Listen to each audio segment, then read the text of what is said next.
আমাদের সাথে আজ রয়েছেন আপিল বিভাগের সাবেক বিচারক বিচারপতি এইচ.এম. শামসুদ্দিন চৌধুরী। বিচারপতি এইচ.এম. শামসুদ্দিন চৌধুরী, আপনাকে স্বাগত আমাদের অনুষ্ঠানে।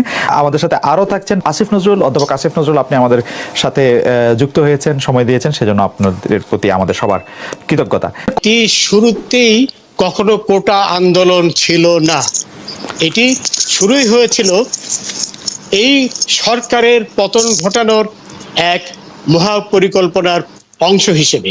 কারণ এই তথাকথিত কোটা আন্দোলনকারীরা যা চাচ্ছিল এবং চাচ্ছে, সেটি তো সরকারেরও চাওয়া ছিল সবসময়। শোনেন, সরকারের অবস্থান তো সবসময় এক। তারা চেয়েছিল যে কোটা যেন বিলুপ্ত করা হয়, এবং সেই বিলুপ্তি করার উদ্দেশ্য নিয়েই সরকার কিন্তু হাইকোর্টের নির্দেশনা, হাইকোর্টের রায়কে আপিল বিভাগে আপিল করেছিল একটি প্রার্থনা করি যে কোটা যেন বিলুপ্ত করা হয়।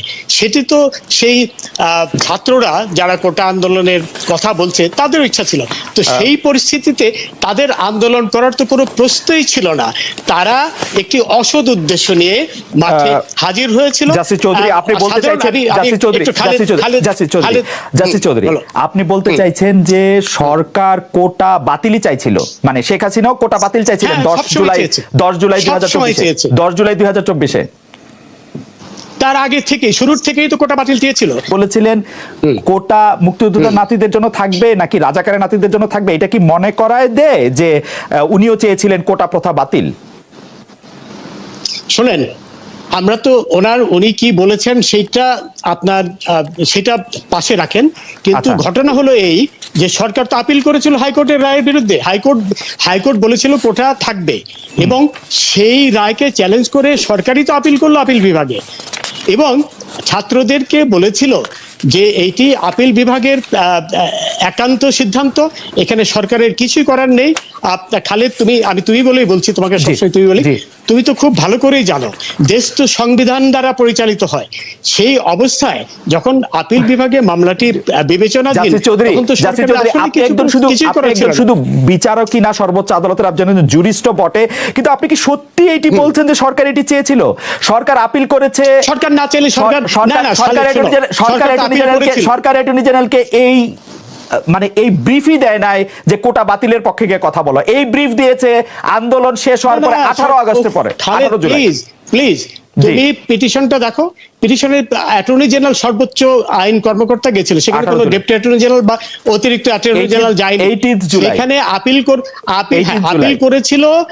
আপিল করেছিল সেই হাইকোর্টের রায়, অর্থাৎ কোটা বাদ করার প্রার্থনা নিয়ে আপিল করেছিল। তো এই ঘটনার পর তো এই ব্যাপারে আর দ্বিমত পোষণের কোনো অবকাশই থাকে না। সরকার চেয়েছিল এই কোটা বাদ করতে, কিন্তু এই সাধারণ ছাত্ররা তো এটা বুঝতে পারেনি। সাধারণ ছাত্রদের বোঝানো উচিত ছিল যে এটি সরকারের হাতে নয়, এটি আপিল বিভাগের হাতে। কারণ সাধারণ ছাত্রকে না, অনেক জ্ঞানী গুণী লোকও কিন্তু জানে না যে সরকার আর সুপ্রিম কোর্ট সম্পূর্ণ আলাদা দুটি সত্তা। সুপ্রিম কোর্ট সরকারের অংশ নয়, এবং সুপ্রিম কোর্টের বিচারপতিরাও সরকারের কর্মকর্তা নয়। এই জিনিসগুলো বোঝানো হয়নি। এখন এটি তো একটা প্রক্রিয়ার ব্যাপার।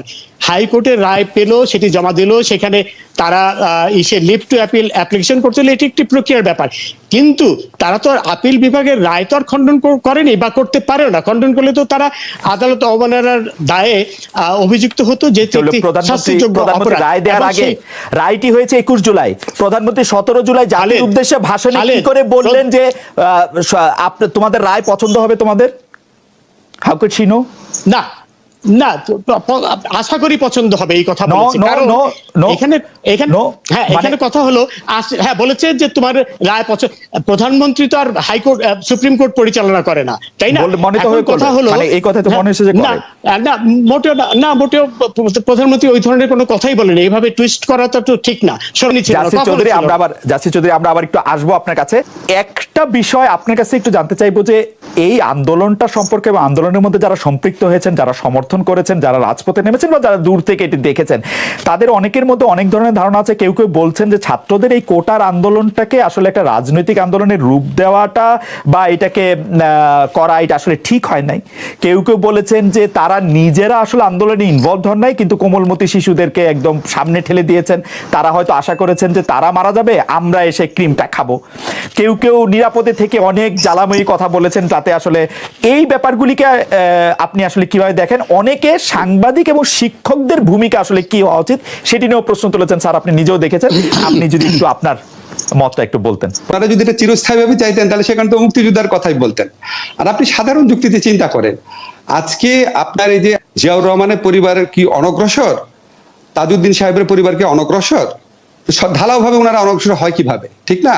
এটা তো আপনি সংবিধান কেন, সাধারণ কোনো যুক্তিতে মানে কমন সেন্স থাকলেও তো মানুষের এই বিবেচনাবোধ আসা উচিত। এবং আমি দেখলাম পত্রিকাতে, আমি আসলে রায় তো প্রকাশিত হয়নি হাইকোর্টের, আমার কাছে অদ্ভুত লাগলো যে ওইখানে যারা এই পরিপত্র বাতিলের মানে কোটা যারা বাতিল করতে চান তাদের পক্ষে একজন আইনজীবী উনি বললেন আর্টিকেলের 150 আর্টিকেলে বলা আছে যে অস্থায়ী এবং ইন্টারিম যে আদেশটা আছে এই আদেশগুলো বলবৎ থাকবে। আমি আশ্চর্য হয়ে গেলাম, আমি সাংবিধানিক আইন পড়াচ্ছি এত বছর যাবত, আমি গণপরিষদ বিতর্কের উপর 2 বছর রিসার্চ করে বই পড়েছি, উনি এটা কি যুক্তি দিলেন?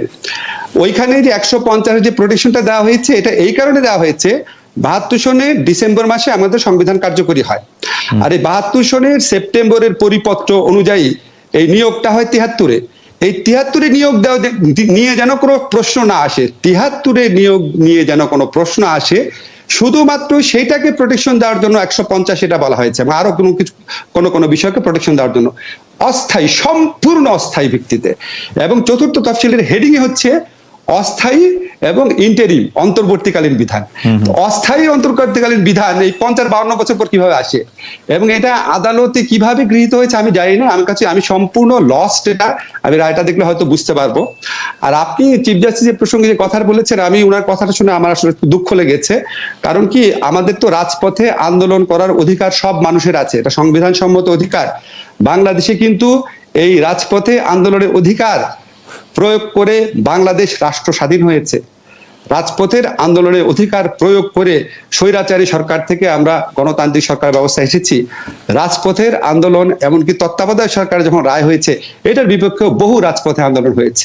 হ্যাঁ, এখন আমাদের তো বিচারিক সংস্কৃতিতে, আমাদের রাষ্ট্রীয় সংস্কৃতিতে আন্দোলন তো, এবং পৃথিবীর যে কোনো আপনার হিউম্যান রাইটস ডকুমেন্ট যদি দেখেন, আমেরিকার সংবিধানে কোনো সংবিধানে আছে আপনার যদি সরকার আপনার তার দেওয়া ওয়াদা পালন না করে, আপনি যদি হবস লক রুশোর থিওরি গুলোও দেখেন, সোশ্যাল কন্ট্রাক্ট থিওরি, আপনি আন্দোলন করে সরকার পতন ঘটাতে পারবেন, সরকারকে পরিবর্তন করে ফেলতে পারবেন।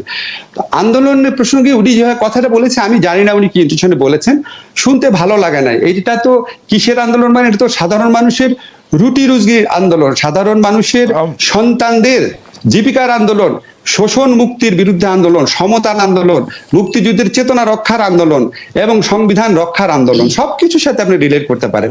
যাই হোক, আমি জানি না উনি কি উদ্দেশ্যে বলেছেন, বাদক আমি চ্যালেঞ্জ করলাম 1000 পৃষ্ঠার গণপরিষদ বিতর্কের মধ্যে একটা জায়গাতেও মুক্তিযোদ্ধাদেরকে চাকরিতে বিশেষ সুবিধা দেওয়ার কথা বলা হয় নাই। মুক্তিযোদ্ধাদের অবদান, তাদের সাহসিকতা নিয়ে অনেক কথা বলা হয়েছে, যৌক্তিকভাবে বলা হয়েছে। শুধুমাত্র তাদের সামাজিক নিরাপত্তা দেওয়ার ক্ষেত্রে আর্টিকেল 15-এ বলা হয়েছে। তো আপনি সংবিধানে নাই, গণপরিষদ বিতর্কে নাই, এবং সংবিধানের সুস্পষ্ট লঙ্ঘন। এটা হচ্ছে মানে সাধারণ মানুষেরকে অসাম্যের দিকে দেওয়া। আমরা যে বলি সবাই আইনের চোখে সমান, সমান সুবিধা পাবে, আর্টিকেল 29, এগুলির সুস্পষ্ট লঙ্ঘন। এখন আপনি সংবিধানের স্পিরিটে গিয়ে এমন একটা জিনিস করবেন যেখানে চাকরি পাওয়ার অধিকার অত্যন্ত অল্প সংখ্যক মানুষের কাছে। আপনি যদি রাজ সরকারি গ্যাজেট দেখেন, যদি আপনি সরকার প্রকৃত মুক্তিযোদ্ধাদের সংখ্যা দেখেন, 1986 সনে মুক্তিযোদ্ধা কল্যাণ ট্রাস্টের হিসাবে ছিল প্রকৃত মুক্তিযোদ্ধার সংখ্যা 70 থেকে 80,000। পরে আওয়ামী লীগ আমলে কেন এটা বেড়ে 3 গুণ হয়েছে আমি জানি না। এর মধ্যে অনেক ভুয়া মুক্তিযোদ্ধা বের হয়েছে, ভুয়া মুক্তিযোদ্ধার আপত্তি হয়েছে প্রায় 60,000-এর বেশি। এখন আপনি কি বলেন, সরকারের অধিকার আছে ভুয়া মুক্তিযোদ্ধাদের পক্ষে আপনি কোটা করবেন? সরকারের অধিকার আছে আপনি মুক্তিযুদ্ধের সন্তান তার করবেন? আমাদের সংবিধান অনুযায়ী কিছু কোটা তো অবশ্যই আপনার রাখা উচিত। যারা আপনার পার্বত্য অঞ্চল অধিবাসী আছে, যারা শারীরিকভাবে প্রতিবন্ধকতা আছে, তাদের কেন আপনি কোটা রাখবেন না? অবশ্যই আপনি কোটা রাখবেন। এমনকি আমি মনে করি মুক্তিযোদ্ধা ফার্স্ট জেনারেশন মুক্তিযোদ্ধা, তাদের জন্য যদি কোটা রাখে, যদি কেউ মুক্তিযুদ্ধ থেকে থাকেন এই বয়সেও, সুবিধা দেন, অসুবিধা নাই, প্রকৃত মুক্তিযোদ্ধা। বাট নাম্বার নিয়ে প্রশ্ন, আপনি কত পার্সেন্ট রাখবেন? দেখেন ভাই, আমাদের এখানে যারা আছে, আমার চেয়ে খালেদ আপনার চেয়ে 8 সনে 2018 সনের লাস্ট ইন্টারভিউতে কত স্ট্রংলি এই মুক্তিযুদ্ধ কোটার বিরুদ্ধে বলেছেন। তো ওনার মুক্তিযুদ্ধের চেতনা কম ছিল? উনি সংবিধান রাষ্ট্র ব্যবস্থা কম বুঝে? উনার চেয়ে বেশি সরকার কে বুঝে বাংলাদেশে? আমি প্রশ্ন করলাম আপনাকে, কে বুঝে বাংলাদেশি? তো বড় একটা রাষ্ট্রীয় ব্যাপার, উনি আরেকটু সুচিন্তিত ভাবে সিদ্ধান্ত নিতে পারতেন। আপনি কোটার পার্সেন্টেজ কমিয়ে দেন। এখন আপনি যারা পার্বত্য অঞ্চলের অধিবাসী আছে, আপনি যদি তাদের জন্য 5% কোটা রাখেন, তাহলে তো অরাজকতা হয়ে যাবে। আপনি 5% পাবেন না, 1% রাখেন। আপনি তো সুচিন্তিত ভাবে করবেন, এটা তো সুচিন্তিত ভাবে করা হয় নাই। আমি তো মনে করি বাংলাদেশে এখনো চাকরিতে 10%-এর মতো কোটা থাকা উচিত, এবং যারা শারীরিকভাবে অক্ষম আছে, যারা আপনার আদিবাসী আছে, এবং যারা আপনার যদি কোনো আপনার ইয়ে থাকে যে নারীদের জন্য যদি আপনি কিছু কোটা দিতে চান, আপনি 10%-এর মতো রাখতে পারেন। আপনাকে সম্পূর্ণ তুলে দিতে কে বলেছে? কোটা সংস্কারের আন্দোলন যারা করেছে তারাও তুলে দিতে বলে নাই। সে সরকার কোটা রাখছে না, এটা আমি মনে করি আমার নিজস্ব বিবেচনায় একদম অনেস্টলি আমি মনে করি এটা পিওরলি একটা পলিটিক্যাল কোয়েশ্চেন। তো এই পলিটিক্যাল কোয়েশ্চেনে আমি যদি জাজ হতাম, তাহলে আমি এটাকে মেইনটেনেবল ধরতাম না। এখন আপনার ধরেন জাজ যারা হয়েছেন, উনি তো সমাজের বাইরের মানুষ না। আমার কমপক্ষে 10 থেকে 12 জন স্টুডেন্ট আছে সরাসরি, যারা হাইকোর্টে জাজ আছেন। এখন আমি তো তাদের প্রত্যেকের কি একই মানসিকতা? এখন উনি কোন বিচারিক বিবেচনা নিয়েছেন আমি জানি না, তবে ডক্ট্রিন অফ পলিটিক্যাল থিওরি অনুযায়ী এটা নেয়ার কথা না। আরেকটা কথা হচ্ছে, ধরেন আপনার এক প্রসঙ্গটা তুলেছিলেন আগে, একটু বলছি যে এই ধরনের কথা আমি সামাজিক যোগাযোগ মাধ্যমে দেখেছি যে বিচার বিভাগের কাঁধে বন্দুক রেখে সরকার আবার কোটা ব্যবস্থা পুনর্বহাল করতে চাচ্ছেন নাকি। হ্যাঁ, আমি কিন্তু এই বক্তব্যের পক্ষে বিপক্ষে কিছু বলছি না, তবে আপনাকে একটা জিনিস আমি স্মরণ করিয়ে দিতে চাই, আমাদের সবারই স্মরণ থাকা উচিত, এই ধরনের সন্দেহ যে মানুষ করে, এটা করার স্কোপ কিন্তু সরকার করে দিয়েছে। আপনার মনে আছে যখন সাবেক প্রধান বিচারপতি এস.কে. সিনহা সাহেবের রায়ের বিরুদ্ধে সরকার কি পদক্ষেপ নিয়েছিল? আপনার মনে আছে বিচারিক আদালতের জাজ আপিল বিভাগ হাইকোর্টের রায়কে বাতিল করেছেন এটি বলে যে এটি একটি পলিসি ডিসিশনের ব্যাপার এবং পলিসি ম্যাটার, সেই ক্ষেত্রে হাইকোর্ট হঠাৎ করে এই রায় মানে দিতে পারে না, যেটার মধ্যে হচ্ছে যে অর্থাৎ এটি প্রায় বলা হয়েছে অ্যাটর্নি জেনারেলকে ইয়ে করে যে জাজমেন্ট ইটসেলফ কন্ট্রাডিক্টরি, কারণ এইটা তো পলিসি ম্যাটার, এখানে আসলে হাইকোর্টের এটি বলার নাই যে এটি বাতিল করতে হবে, সেটা বলে অ্যাপিলেট ডিভিশন এটি বাতিল করেছেন। কিন্তু ইন্টারেস্টিং ব্যাপার আপনি দেখেন, এই কথা বলে যখন অ্যাপিলেট ডিভিশন হাইকোর্টের রায়টি বাতিল করলেন, সেই অ্যাপিলেট ডিভিশন আবার ঠিক করে দিলেন যে এটি 93%, 5%, 1%, 1%, এটিকে অ্যাপিলেট ডিভিশন পারে। অ্যাপিলেট ডিভিশন এটি করলেন, আমি পুরো প্রশ্নটা করি স্যার, অ্যাপিলেট ডিভিশন এটি করলেন 104 আর্টিকেল নিয়ে। কিন্তু আমার কথা হচ্ছে অ্যাপিলেট ডিভিশন যেটি পারেন না, এটি অ্যাপিলেট ডিভিশন নিজেই বুঝতে পেরেছেন, কারণ তখন আবার বলেছেন সরকার যা চায় তা আবার করতে পারবে। তার মানে যে পুরোটাই শোনো, তোমার তো জি আমি পেয়েছি, আমি জবাব দিই। জি জাস্টিস চৌধুরী বলেন। তোমার তো 104-এর যে ক্ষমতা, সংবিধানের 104 অনুচ্ছেদে যে ক্ষমতা সুপ্রিম কোর্টে দিয়েছে, সেটি তোমার অজানা থাকার কমপ্লিট জাস্টিসে সুপ্রিম কোর্ট এটি একান্তই অ্যাপিলেট ডিভিশনের ক্ষমতা।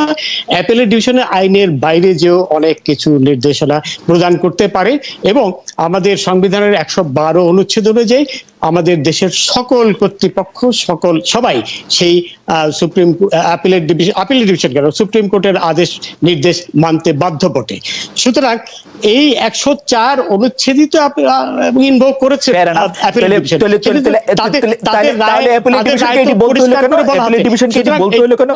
ডিভিশন। সরকারই ঠিক করবে কোন কোটা কত পার্সেন্ট থাকবে? না না সেটা এটা তুমি রাইটি পুরো পেয়েছো কিনা আমি জানি না। বলেছে যে ভবিষ্যতে এটি ভবিষ্যতে পরিবর্তন করতে পারবে সরকার। ভবিষ্যতে মানে একদিন পর তো ভবিষ্যৎ নাকি প্রজ্ঞাপনের আগে না পরে পারবে, এটাই বলেছে যে এর পরবর্তীকালে সরকার এটি পরিবর্তন করতে পারবে। কিন্তু যে রায়টি, যে আদেশ দিয়েছে 104 অনুচ্ছেদে, সেটি তো বাইন্ডিং অন এভরিবডি, প্রতিটি কর্তৃপক্ষ, প্রধানমন্ত্রী থেকে শুরু করে আপনি সত্যি মনে করেন অ্যাপিলেট ডিভিশন বলে দিতে পারে কোটা 93%, 5%, 1%, 2%? অবশ্যই আপনি মনে করেন যে বলতে পারে না? তোমার এটা জানা উচিত ছিল, 104-এ অবশ্যই বলতে পারে, এবং সেটি কিন্তু অ্যাপিলেট ডিভিশন করেছে।